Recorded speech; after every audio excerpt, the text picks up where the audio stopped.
Assalamualaikum warahmatullahi wabarakatuh. Selamat pagi anak-anak yang hebat. Perkenalkan, nama saya Pak Andre, bisa dipanggil sebagai Mr. Math. Saya adalah tim pengejar matematika MGMP SMP Matematika Kabupaten Nganjuk. Oke, pada kesempatan kali ini kita akan belajar tentang sebuah materi, yaitu fungsi gitu ya, di kelas 8 tentunya.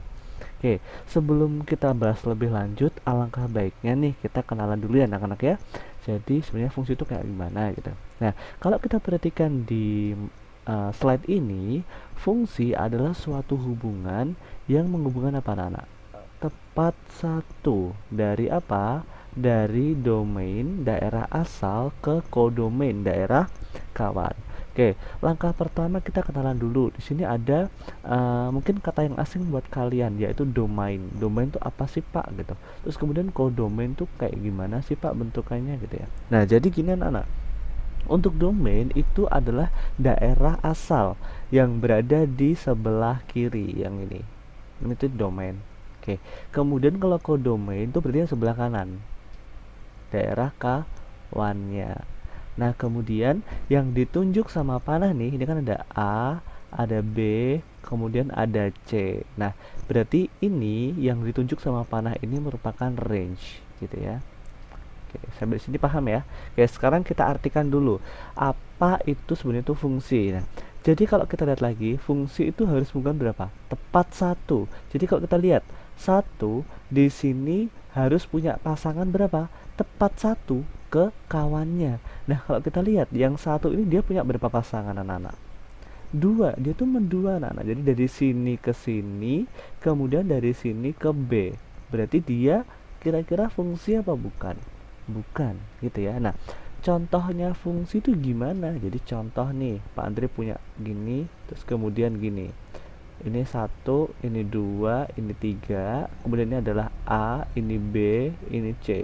Misalkan satu punya pasangan ke A gitu ya. Terus kemudian dua punya pasangan ke B, terus kemudian tiga punya pasangan ke C. Coba ada anak-anak lihat. Di sini apakah setiap pasangan di domain itu punya pasangan tepat satu ke kodomain? Iya, betul ya. Jadi ketika ada pasangan yang cuma satu aja yang setia gitu ya ke kodomainnya, maka bisa disebut sebagai fungsi. Sampai di sini bisa dipahamin ya. Jadi kalau nanti bisa membedakan antara mana fungsi, mana bukan fungsi, lihat aja nih di pangkalnya panah. Kalau dia nanti mendua ataupun dia nanti nggak punya pasangan, berarti dia bukan fungsi gitu ya. Kalau kita lihat dari dilihat dari pengertian di sini.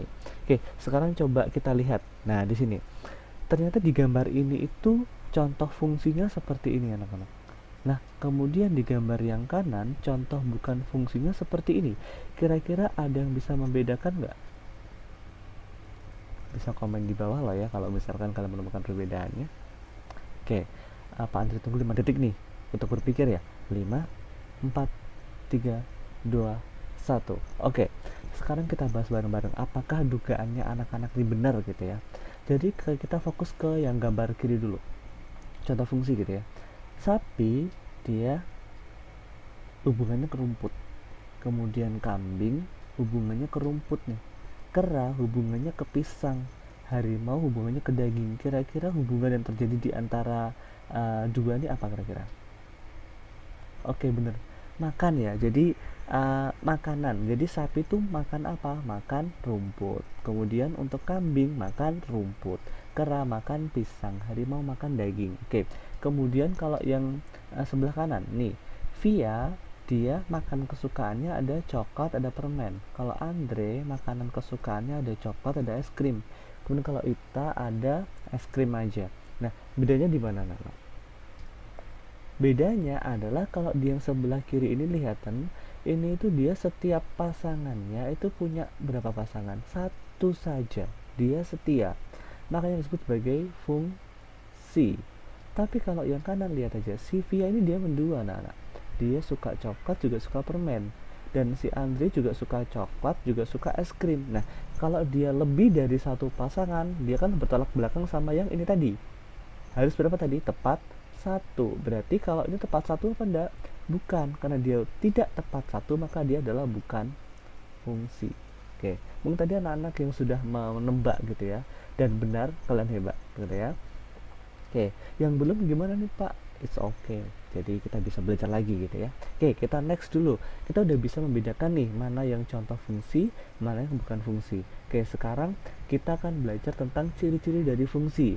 Nah, ada namanya fungsi injektif atau into, kemudian fungsi surjektif atau onto, dan fungsi bijektif atau korespondensi satu-satu. Oke, coba Pak Andri jelaskan langsung melalui panah-panah kayak tadi aja biar lebih mudah gitu ya. Ini adalah domainnya, ini adalah kodomainnya. Nah, kalau fungsi injektif atau fungsi into ini artinya adalah tetap dia harus memenuhi satu syarat. Jadi misalkan 1, 2, 3 gini ya. Nah, ini adalah A, terus ini adalah B, ini C, ini D. Gini ya misalkan. Nah, kalau fungsi injektif itu adalah setiap pasangan yang ada di domain itu wajib punya satu pasangan ke kodomain. Tapi kodomainnya boleh kosong atau boleh jomblo. Contoh, 1 ke A, kemudian 1 ke B, kemudian 3 ke C. Maksudnya 2 ke B ya. 1 ke A, 2 ke B, 3 ke C. Ada yang kosong nggak anak-anak di kodomainnya? Siapa? Si D kan. Nah, si D ini dia kosong. Nah, itu namanya fungsi yang injektif. Jadi, kalau misalkan nanti ada contoh gini, 1, 2, 3, terus kemudian sininya A, B, C, D, dan ketika dipasang-pasangkan begini, ternyata ada satu atau ada lebih dari satu yang kosong di kodomain, maka itu disebut sebagai fungsi yang injektif. Bisa dipahamin ya? Nah, kalau fungsi surjektif atau fungsi onto itu seperti ini anak-anak. Misalkan contoh ya, ini adalah 1, 2, 3, 4. Ini adalah A, B, C gitu misal. 1 ke A, 2 ke B, 3 ke C, 4-nya juga ke C. Oke, coba kira-kira bedanya sama yang injektif apa anak-anak? Oke, yang injektif itu berarti setiap pasangan di domainnya emang tepat satu anak-anak, tapi di kodomainnya ada sisa. Jadi kodomain itu sisa, gitu ya. Ini namanya fungsi yang injektif. Tapi kalau yang di fungsi surjektif, lihat apakah ada kodomain yang sisa?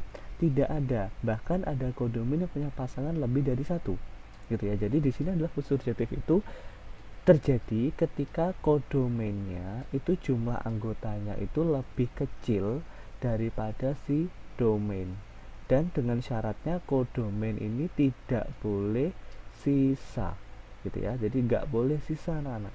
Kalau sisa nanti masuknya ke injektif, kalau nggak sisa masuknya ke surjektif, dengan catatan tadi apa, kodomainnya jumlahnya ini lebih kecil atau lebih sedikit daripada jumlahnya si domainnya gitu ya. Nah, sekarang kita masuk ke fungsi bijektif. Nah, fungsi bijektif ini adalah pengembangan dari si surjektif. Jadi, contohnya begini, 1, 2, 3. Nah, sini juga A, B, C. Tepat nih, 1 ke A, 2 ke B, 3 ke C. Tidak ada kodomain sisa, jadi tidak ada kodomain sisa. Nah, jadi semua punya pasangan, dan kodomainnya juga punya pasangan berapa? Tepat satu. Jadi tidak ada yang kayak ini kan mendua nih, si C ini kan mendua, dari pasangkan dengan 3 sama 4. Nah, kalau yang bijektif itu harus satu-satu seperti ini. Bisa dipahami ya? Jadi kita penegasan lagi, untuk fungsi injektif atau into ini berarti yang penting kodomainnya itu ada sisa boleh gitu ya. Kalau surjektif itu berarti kodomainnya nggak boleh sisa, tapi dia boleh mendua kodomainnya, dipasangkan oleh banyak pasangan boleh. Nah, kalau fungsi yang bijektif itu berarti apa? Baik domain, baik kodomain itu harus punya pasangan masing-masing tuh satu, gitu ya. Dan kodomainnya nggak boleh sisa. Oke, ini untuk ciri-ciri fungsi. Next, lanjut. Nah, sekarang untuk bentuk penyajian fungsi itu tadi yang pertama ada diagram panah yang tadi kita bahas di awal tadi. Contohnya misalkan ini adalah 1, 2, 3 gitu ya. Terus kemudian sini misalkan 2, 3, 4, 5. Nah, sambil ingat-ingat nih, kira-kira kalau 1 ke 2 kemudian 2 ke 3, kemudian 3 ke 4 ya anak-anak. Kira-kira nih dia akan membentuk relasi apa yang terbentuk? Betul, jadi kurangnya dari ya, jadi 1 kurangnya dari. Nah, contohnya gimana nih? 1 kurangnya dari, atau kalau kita buat jadi matematisnya adalah ini kan X, ini kan Y. Berarti X nanti harus tambah dengan 1 gitu ya. Jadi 1 tambah 1 2, 2 tambah 1 3, 3 tambah 1 4 gitu ya. Oke, jadi kita harus bisa tahu juga menebak kira-kira hubungan apa sih yang terjadi di antara ini ke sini gitu ya. Oke, next kita lanjut lagi. Kira-kira kalau bentuk seperti ini nanti masuknya dia ke fungsi injektif, surjektif, atau bijektif anak-anak? Ya betul, injektif ya. Jadi karena apa? Dia ada kodomen yang sisa. Jadi kalau kita lihat tadi di sini injektif tadi dia adalah kodomennya sisa. Nah gitu ya. Jadi kalau kita lihat sini kodomennya juga sisa, makanya dia adalah fungsi injektif gitu ya. Oke. Kemudian ini adalah bentuk diagram panah anak-anak. Jadi ada domainnya sebelah kiri, kemudian ada kodomennya, dan ada panah-panah yang menghubungkan gitu ya. Oke, ini adalah salah satu contoh dari diagram panah. Kemudian untuk himpunan pasangan berurutan kayak gini. Contoh, misalkan saya punya ini. 1, dia punya pasangan ke siapa? Kedua, maka nanti tulisnya gini anak-anak. 1,2 kurung tutup lagi. Terus kemudian 2 sama siapa nih? 2 ternyata sama 3, berarti dalam kurung lagi 2,3, koma lagi 3, berapa nih? 3,1. Oke, terus 4,4, pintar banget, 4,4, kemudian berapa lagi nih? Oh, 5,2, 5,2 kurung tutup, terus kurung kurawal lagi. Nah, gini beres sudah ya gitu ya. Jadi untuk membuat himpunan pasangan berurutan atau HPB itu berarti kita harus bisa menebak. Jadi kalau yang awal ini nanti jadinya adalah domain yang satunya, jadi yang sebelah kiri, dan yang ini adalah range-nya gitu ya, range-nya. Dan kalau total semuanya ini adalah berarti kodomainnya gitu ya. Oke, sampai di sini ada pertanyaan anak-anak, nanti bisa disampaikan di kolom komentar di bawah ini ya. Oke, next kita lanjut ke persamaan fungsi. Nah, jadi contoh misalkan tadi di soal yang pertama ini tadi kan ternyata untuk mendapatkan 2 maka si 1 ini harus tambah dengan 1. Untuk mendapatkan 3, si 2 juga tambah dengan 1. Maka rumus fungsinya itu adalah Y sama dengan apa tadi? X tambah 1. Pintar banget ya. Y sama dengan X tambah 1. Nah, bahasa kerennya Y ini bisa berubah jadi Fx. Nah, ini Fx sama dengan X tambah 1 gitu ya. Ini contoh dari penulisan persamaan fungsi. Nah, mungkin tanya, Pak Andre, apakah semua fungsi itu berupa fx? Tidak, anak-anaknya bisa berupa gx, bisa berupa hx, sembarang, tergantung sama yang buat soal. Yang jelas intinya adalah seperti ini, sebuah fungsi yang menghubungkan antara x ke x plus 1 gitu ya. Seperti itu saja untuk konsep dari persamaan fungsi. Oke, kita udah belajar tentang diagram panah udah nih. Terus himpunan pasang berurutan juga udah. Oke, terus fungsi berupa persamaan pun sudah. Sekarang kita ke tabel. Nah, contoh misalkan saya punya x, saya punya y. Di tabel nih dari tadi, dari yang ini aja. 1 sama siapa nih? Sama 2. Berarti nanti x-nya 1, y-nya berapa? 2. Terus yang kiri lagi, x-nya berapa nih? 2, y-nya 3. Tulis x-nya 2, y-nya 3. Terus kemudian saat x-nya 3, berarti y-nya berapa? 1. X-nya 3, y-nya 1, dan seterusnya gitu ya. Jadi nanti si tabel ini dia akan ada erat kaitannya sama si apa tadi? Himpunan pasangan berurutan. Dia akan saling berkaitan. Ketika nanti seperti ini, kalau dibuat jadi pasangan berurutan, nanti ya berarti HP-nya apa? HPB-nya berarti ya dalam kurung 1,2. Terus ini 2,3. Terus berapa lagi nih? Benar, 3,1 gitu ya. Jadi nanti akan saling berkaitan nih semuanya gitu. Oke, adakah pertanyaan anak-anak sampai sini? Kalau nggak ada kita lanjut ya. Kalau ada langsung kasih aja komen di kolom komentar di bawah ini ya. Oke, and then the last method yaitu cara penyajian fungsi yang paling terakhir nih, yaitu metode grafik. Nah, sebentar Pak Andri ganti warna dulu, warna merah misalkan.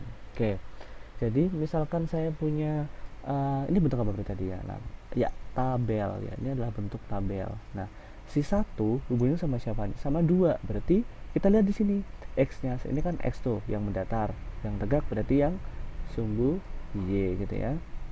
Oke, ketika x-nya 1, y-nya berapa? Nah, 2 gini. Buderin di sini. Oke. Terus saat x-nya 2, y-nya berapa? 3. Jadi saat x-nya 2, y-nya 3. Oh, di sini nih, Pak. Oke, good. Terus ketika x-nya 3, y-nya berapa? 4. Oh, ternyata di sini nih.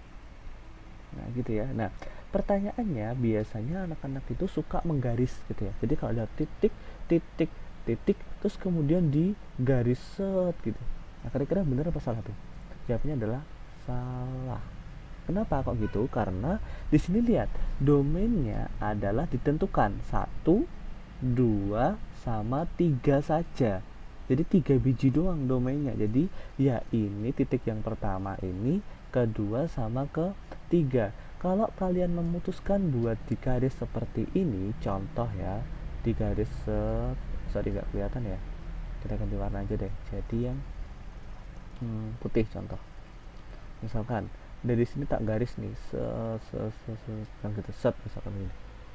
Anggap aja lurus gitu ya. Nah, kalau kalian lihat, coba perhatikan. Kalau ini dibuat sebuah garis, maka nanti dia akan melewati semua titik yang dilalui sama garisnya, betul ya? Contoh misalkan 4 nanti akan gabung sama si 5 ini. Apakah ini termuat dalam sini? Enggak. Nah, jadi haram hukumnya untuk digaris, tidak boleh, kecuali nanti domainnya diketahui dia adalah semua bilangan bulat. Nah, kalau dia semua bilangan bulat, maka dia wajib digaris. Kenapa wajib digaris? Karena semua bilangan bulat dari min tak hingga sampai tak hingga gitu ya. Tapi kalau udah ditentukan domainnya 1, 2, 3, berarti kalian tidak boleh menggarisnya. Biarkan dia berbentuk seperti titik-titik ini saja. Bisa dipahami anak-anak? Bisa ya? Next. Oke. Oke, sekarang kita masuk ke bab baru, yaitu menentukan nilai fungsi nih. Tadi kan kita udah menyajikan nih, jadi nggak afdol kalau kita nggak bisa menentukan nilainya. Contoh, misalkan Pak Andri punya fx sama dengan x plus 2. Maka kalau coba kita ganti jadi f kotak, jadinya apa anak-anak? Betul, kotak ditambah 2 kan gitu kan. Jadi apa yang ada di dalam kurung ini kalau kita ganti kotak dia ngikut gitu ya, dia makmumnya tuh ngikut gitu. Contoh lagi, f bintang gitu sama dengan berapa anak? Ya berarti bintang ditambah dengan 2 kan gitu. Nah, berarti kalau misalkan Pak Andri punya f1, berarti ya x nya diganti sama 1, berarti 1 tambah 2 berapa anak hasilnya? 3. Very good. Ini contoh menentukan nilai fungsi. Coba deh lagi, f4. Coba sekarang Pak Andre kasih waktu 5 detik gitu ya untuk berpikir kira-kira jawabannya berapa nih. Coba 1, 2, 3, 4, 5. Oke, berapa anak? Yap, very good, 6 jawabannya ya. Jadi x nya ini diganti sama 4, jadi 4 ditambah sama 2 sama dengan berapa anak? 6 gitu ya. Oke, very good, udah bisa gitu ya, mudah kan? Oke, sekarang karena sudah selesai untuk materi hari ini, maka waktunya kalian buat berlatih nih. Jadi di sini dua aja deh ya, nggak usah banyak, 2 aja. Di sini silakan kalian membuat himpunan pasangan berurutan gitu ya dari gambar ini. Nah, kayak tadi kamu cari HPB-nya gitu ya. Kemudian diketahui fx sama dengan 4x plus 6. Sekarang pertanyaan adalah kamu cari hasil dari f5. Nah, coba berapa tuh gitu ya. Nanti udah ketemu jawabannya bisa komen di kolom bawah, kolom komentar di bawah ini gitu ya. Oke, terima kasih untuk belajar kali ini. Semoga apa yang kita pelajari bermanfaat dan bisa berkah buat kita semua gitu ya. Sampai jumpa di materi selanjutnya bersama dengan Mr. Matt, MGMP Matematika SMP Kabupaten Nganjuk. See you. Assalamualaikum warahmatullahi wabarakatuh.